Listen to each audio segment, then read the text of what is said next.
Hello everyone, this is RD and welcome to RD classes. यहाँ पे हम चर्चा करेंगे आज संविधान की रचना के बारे में। ठीक है, इससे पहले हमने संविधान सभा की रचना के बारे में चर्चा की थी और उससे पहले भी उसके पहले की जो क्लास हुई थी उसमें हम संवैधानिक विकास के बारे में चर्चा किया था, जिसे जहाँ पे 1600 ईस्वी से लेके पूरा 1947 तक के जितने भी अधिनियम आए, ठीक है, अंग्रेजों के द्वारा जितने भी अधिनियम लाए गए उन सभी के बारे में हमने यहाँ पे एक एक करके चर्चा की थी। तो अगर आपने पहले वो वीडियो नहीं देखे हैं तो टेंशन मत लीजिए, आप हमारे चैनल पे जाइए। ठीक है, प्लेलिस्ट में आपके पॉलिटी की प्लेलिस्ट मिल जाएगी, वहाँ से आपको क्रम से पूरी कक्षाएं मिल जाएगी। आप कक्षा मतलब क्लास 1 से, ठीक है, जो फर्स्ट क्लास थी संवैधानिक विकास की, वहाँ से देखना शुरू कीजिए तो आपको ये पूरा जो क्रम है पूरा तरह अच्छे से समझ में आ जाएगा। ठीक है, अब हम यहाँ पे चर्चा करेंगे संविधान की रचना के बारे में। हमारा इतना जो विस्तृत संविधान है तो केवल एक दिन की उपज नहीं है, ठीक है, या किसी एक व्यक्ति के प्रयास का यह फल नहीं है। यह सदियों से जो संवैधानिक विकास हुआ है उसका परिणाम है और बहुत सारे पूरे भारतीयों के द्वारा मिलकर बनाया गया एक महत्वपूर्ण दस्तावेज है। ठीक है, इसीलिए वर्तमान में भी अगर देखें तो हमारा जो संविधान है इतना स्थायित्व प्रदान करता है कि यहाँ पे विभिन्न संस्कृतियाँ, विभिन्न क्षेत्र के या विभिन्न प्रकार के लोग होने के बावजूद भी यहाँ पे एक संविधान के द्वारा पूरे आपस में जुड़े हुए हैं और एक व्यवस्था चली आ रही है। कई लोगों ने बोला था कि यह संविधान जो है या यह भारत देश है, कुछ दिनों में यह इसके टुकड़े हो जाएंगे, या यूं कहे कि यह बट जाएगा, लेकिन ऐसा नहीं। ये एक संविधान का ही परिणाम है जो कि हमारा देश इतने निरंतर, इतने समय से एक स्थायित्व प्रदान किए हुए हैं। और हमारा जो संविधान है अब देखेंगे कि इसकी रचना कैसे हुई। ठीक है, क्योंकि बहुत सारे जो लोग थे उन्होंने मिलकर इसको संविधान को बनाया, तो आज हम इसी के बारे में चर्चा करेंगे। तो आइए देखते हैं। देखिए, संविधान सभा की जो रचना हुई, ठीक है, संविधान सभा की रचना हमने इससे पहले की क्लास में देख लिया था। अब हम देखेंगे संविधान की रचना। तो संविधान की रचना हुई उद्देश्य प्रस्ताव को लेकर।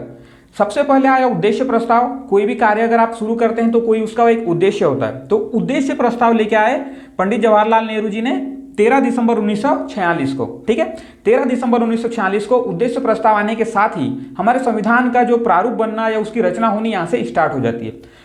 13 दिसंबर 1946 को जो उद्देश्य प्रस्ताव पारित किया गया या उसको जब लाया गया, उसको पास किया गया, उसको स्वीकार किया गया 22 जनवरी 1947 को। ठीक है, प्रारूप समिति, चूंकि विभिन्न प्रकार की समितियां बनाएगी क्योंकि संविधान इतना विस्तृत था कि उसको एक तो लेखन समिति, उसका अनुवाद समिति, उसके ड्राफ्टिंग समिति, ये बहुत सारी समितियां बनी।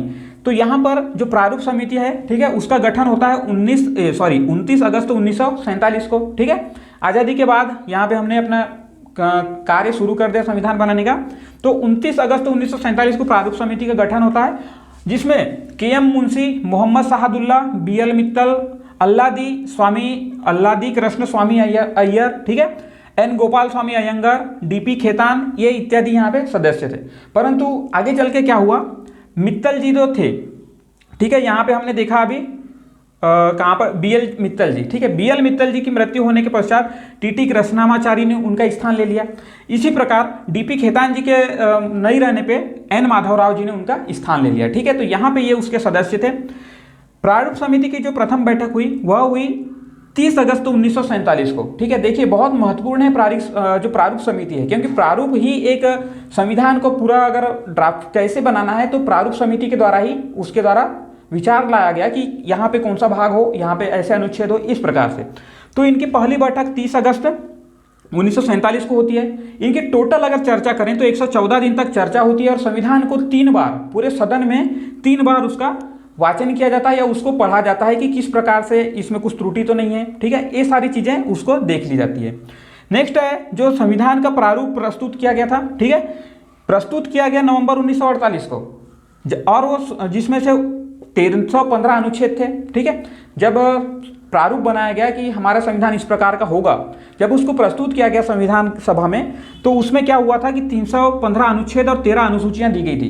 परंतु विभिन्न संशोधन किए गए, विभिन्न सदस्यों के द्वारा अपने सुझाव दिए गए, किसी ने अपने मतलब महत्वपूर्ण सुझाव जो दिए गए उसके बाद स्वीकार किया गया 395 अनुच्छेद को और 8 अनुसूची को। ठीक है, देखिए यहाँ पे 315 अनुच्छेद लाया गया था, परंतु वहां पे अनुच्छेदों को बढ़ा दिया गया, 395 अनुच्छेद कर दिए गए, जबकि 13 अनुसूची लाई गई थी, उस अनुसूची में कमी करके 8 अनुसूची कर दी गई। ठीक है, ध्यान दीजिएगा। प्रारूप जो है 15 नवंबर 1948 से 17 अक्टूबर 1949 तक की मतलब उस पर विचार ही चला कि प्रारूप कैसा होना चाहिए, किस प्रकार से होना चाहिए, क्योंकि हमने देखा कि 114 दिन तक इन्होंने चर्चा ही की केवल। ठीक है, तो इस प्रकार से 15 नवंबर 1948 से 17 अक्टूबर 1949 तक के उस पर विचार किया और उसके बाद स्वीकार किया 26 नवंबर 1949 को। ठीक है, अब हम देखते हैं हमारे पूरा जो संविधान है, चूंकि इतना बड़ा संविधान, मैंने इससे पहले भी बोला कि 1-2 दिन में या 1 महीने में बनने वाली कोई वस्तु नहीं है या कोई मतलब दस्तावेज नहीं। इसको बनने में कुल 2 साल 11 महीने 18 दिन लगे। ठीक है, एक बार और 2 साल 11 माह 18 दिन टोटल इसको समय लगा पूरा बनने में। और इस पर हस्ताक्षर किए गए 24 जनवरी 1950 को। 24 जनवरी 1950 को जब इस पर हस्ताक्षर कर दिया गया तो 26 जनवरी 1950 से हमारा पूरा भारत गणतंत्र हो गया। ठीक है, गणतंत्र, स्वतंत्रता तो हमें 1947 में मिल गई थी, लेकिन गणतंत्रता हमें यहाँ मिली 26 जनवरी 1950 को। तो हस्ताक्षर 24 जनवरी 1950 को और उसके 2 दिन बाद ही हमारा भारत देश गणतंत्र हुआ। ठीक है, अब देखते हैं नेक्स्ट जो समिति थी, ये तो प्रारूप समिति की बात हुई संविधान सभा में, क्योंकि मैंने इससे पहले ही बताया था कि बहुत सारी समितियां थी। ठीक है, यहाँ पे आया झंडा समिति, जो कि तदर्थ या अस्थायी था। तो इसको झंडा समिति को नियुक्त किया गया 23 जून 1947 को। ठीक है, 23 जून 1947 को झंडा समिति आती है, जिसमें अध्यक्ष थे हमारे प्रथम राष्ट्रपति डॉक्टर राजेंद्र प्रसाद जी। ठीक है, और सदस्य थे उसमें राजगोपालाचारी जी, ठीक है, के.एम. मुंशी जी, B.R. अम्बेडकर साहब, ठीक है, मौलाना आजाद साहब, पट्टाभी सीतारामैया जी, ठीक है, के.एम. पन्नीकर, फ्रैंक एंटनी, हीरालाल शास्त्री और S.N. सिन्हा, ये विभिन्न इसके सदस्य थे। एक बार और देख लीजिए। ठीक है, कभी कभी एग्जाम में पूछ लिया जाता है कि यहाँ के सदस्य कौन थे झंडा समिति के। तो हमारे जो प्रथम राष्ट्रपति डॉक्टर राजेंद्र प्रसाद इसके अध्यक्ष थे। ठीक है, इसके अलावा जो सदस्यों में Rajagopalachari, K M. Munshi, B.R. Ambedkar ji, Maulana Azad, Pattabhi Sitaramayya, K M. Panikkar, Frank Anthony, Hiralal Shastri और S.N. सिन्हा। ठीक है, तो इस प्रकार से ये सदस्य हुए। नेक्स्ट देखते हैं, अब झंडा समिति लाई गई, उन्होंने झंडा किस प्रकार से होगा हमारे भारत देश का, उन्होंने एक विचार प्रस्तुत किया। तो झंडा को स्वीकार किया 22 जुलाई 1947 को। ठीक है, और उसके लिए एक प्रस्ताव लाया गया, जिस प्रस्ताव को जवाहरलाल नेहरू जी ने लेके आए और इस प्रकार से हमारे भारत देश का झंडा स्वीकार किया गया। जो झंडे में बीच में जो चक्र है, जिसमें 24 तीलियां हैं। ठीक है, इस प्रकार से जो तीलियां हैं, इससे पहले जो यहाँ पे हम देखते हैं 22 जुलाई 1947 को जो झंडा स्वीकार किया गया, इससे पहले के जो झंडे थे उसमें चरखा का चित्र था। ठीक है, इस प्रकार से चरखा का यहाँ पे जो चित्र है वो यहाँ पे दे दिया गया था। तो चरखे के चित्र को हटाकर उस चक्र या मतलब चरखे के प्रतीक के रूप में एक चक्र, जो कि हमारे अशोक स्तंभ से लिया गया है। ठीक है, वो जो चक्र है अशोक स्तंभ से लिया गया है, तो चरखे के प्रतीक के रूप में चक्र को लिया गया। ठीक है, और वर्तमान में जो हमारी झंडा है उसकी चौड़ाई और लंबाई का अनुपात देखें तो 2:3 है। ठीक है, माउंटबेटन ने इस झंडे को प्रथम बार फहराया।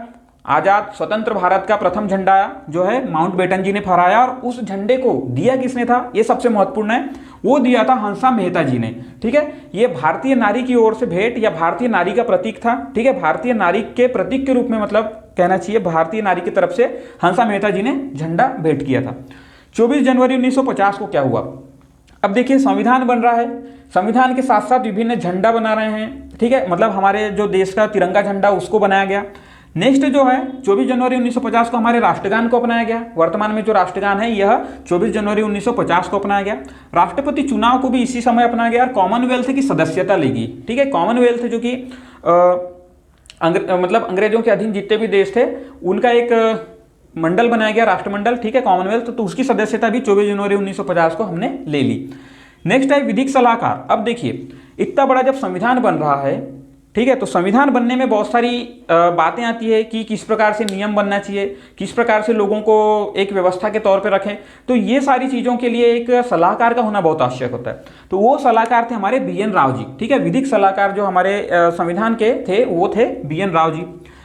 अब देखते हैं 26 नवंबर 1949। देखिए संविधान बनने में तो हमने देखा था कि 2 साल 11 माह 18 दिन का समय लगा, परंतु जैसे ही हम देश स्वतंत्र हुआ तो हमें अपनी व्यवस्था चलाने के लिए, अपने न्याय व्यवस्था, अपने पूरे व्यवस्था को चलाने के लिए कुछ ऐसे नियम बनाने थे जो कि तत्काल में मतलब लागू किए जा सके।